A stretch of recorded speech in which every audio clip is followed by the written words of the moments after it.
Vâng, xin chào tất cả mọi người. Rất vui được đồng hành với tất cả mọi người trong video ngày hôm nay. Và hiện tại thì đang xuất hiện ở trên đường Nguyễn Huệ. Và trong khung hình của chúng ta đó là cái tòa nhà 42 tầng CMF.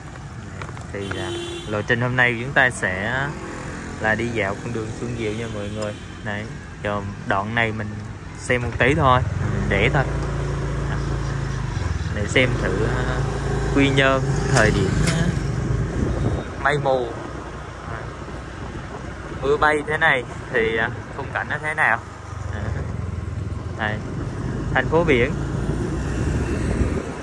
khi mà vào mùa mưa thì nó xuất hiện trong khung hình của chúng ta những cái hình ảnh gì đáng để chúng ta đi du lịch hay không.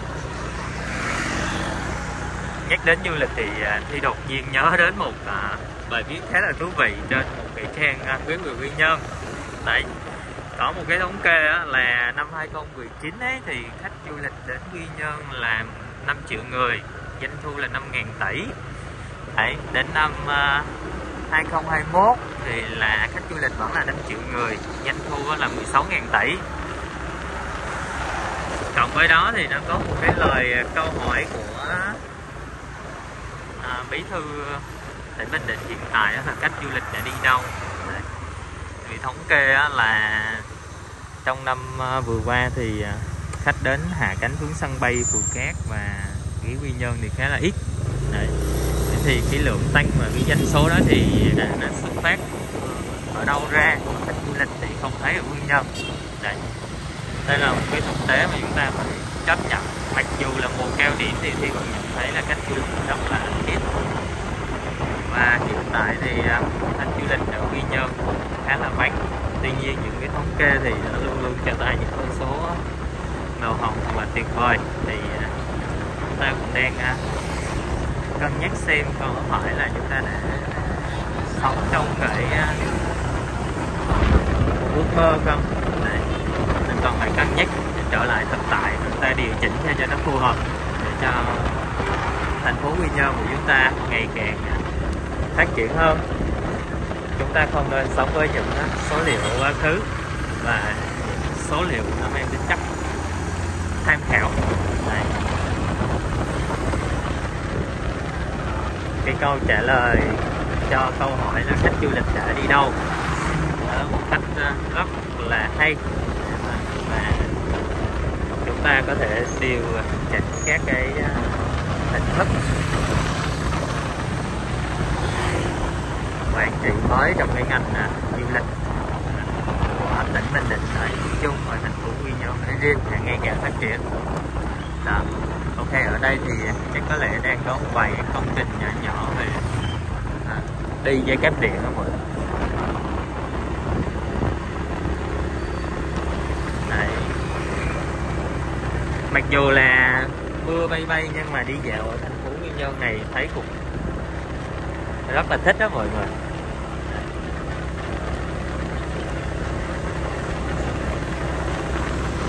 Nhìn xa xa mọi người thấy cái đỉnh núi Vũng Chua nó mờ ảo luôn đó. Rất là đẹp.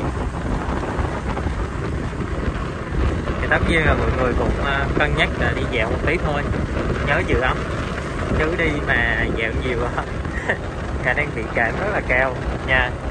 Đấy, video này thì nếu khách du lịch nào mà thích mùa đông tại Quy Nhơn, thay vì chúng ta đi thưởng thức cái lạnh của Đà Lạt, cái lạnh của Sapa, thì chúng ta hãy đến với cái lạnh của Quy Nhơn này nhé.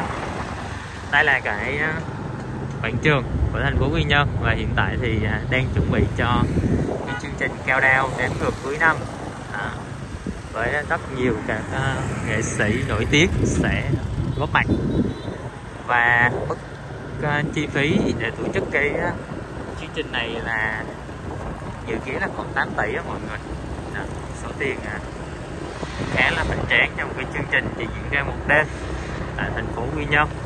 Đấy, thời gian diễn ra thì chắc là ngày cuối năm rồi, từ 18 giờ cho đến 0 giờ đêm. Đấy, nếu mà ai ở Quy Nhơn hoặc là có dự kiến đi du lịch thành phố thì có thể cân nhắc thời điểm này để chúng ta có thể tham gia cái chương trình này. Đây là ngã 6 Ngô Mây. Trước thì ở đây nó có cái dự án Cadia, có mấy cái trụ làm xử lý nền á, nhìn rất là đẹp. Bây giờ nó gỡ đi hết rồi, trống hoang à. Dự án về Selling Quy Nhơn ở góc quay này khá là tuyệt vời. Xa xa là dự án Grand Center Quy Nhơn. Thì những cái dự án này khi hoàn thiện thì nó sẽ trở thành những cái biểu tượng tuyệt vời của thành phố, mang lại cho thành phố cái địa điểm này ta có thể là nghỉ dưỡng được luôn nha.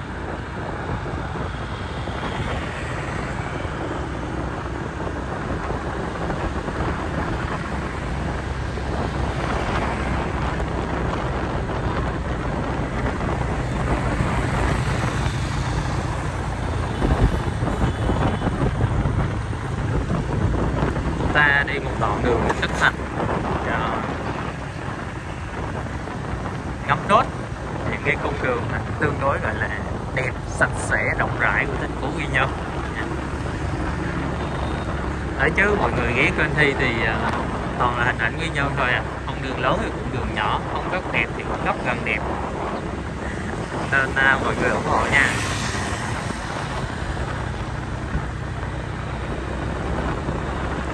Con đường Nguyễn Tất Thành này nó song song với con đường gọi là Đô Đốc Bảo á, quán cà phê bên đó nhiều lắm. Thì giờ trưa rồi, với lại đường nó tương đối hẹp, xe nó ở ngoài nhiều quá nên mình không thể nào mà đi quay vừa lái xe được.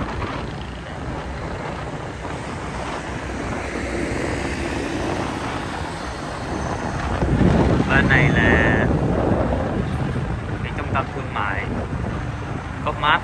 Đây là một trong những doanh nghiệp chuyên về siêu thị hàng đầu ở Việt Nam, cạnh tranh với các lớn ở ngoài là Go, Lotte. Go thì của Thái, Lotte thì của Hàn, Anion thì của Nhật.